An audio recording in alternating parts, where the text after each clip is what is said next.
మహిళలు ఉచితంగా బస్సులో ప్రయాణం చేయడాన్ని ప్రధానమంత్రి గారి స్థాయిలో జీర్ణించుకోలేకపోతా ఉన్నాడు.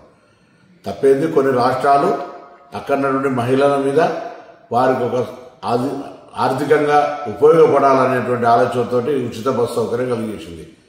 వాస్తవంగా దీనికి మెట్రోకు సంబంధం లేదు. మెట్రో ప్రయాణికుల సెక్టర్ మెట్రో ప్రయాణికులదే. ఇవాళ కూడా మెట్రో పరంగా ఇంటర్వ్యూ చేస్తే ఇంకా బోగిలు పెంచమని అడుగుతా ఉన్నారు. అది వదిలిపెట్టి ప్రధానమంత్రి గారు రాజకీయపరమైనటువంటి లబ్ధికి సంబంధించిన విషయంలో ఆలోచన చేస్తా ఉన్నారా?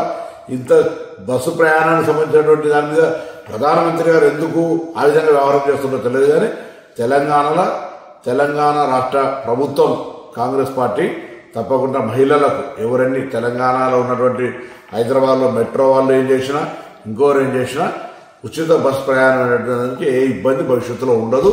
దీనికి ఇంకా కొన్ని రూట్లు పెంచి కొన్ని బస్సులు పెంచి కొంత ఇంకా సౌకర్యంగా చేయడానికి మా ప్రయత్నం కొనసాగుతుంది.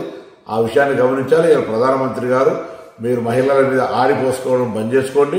ఈ విధంగా ఉచితంగా బస్సు ఇచ్చేంత మాత్రాన మీకు నష్టం జరుగుతున్నట్టు అజీర్తైనట్టు మాట్లాడితే మంచిది కాదు.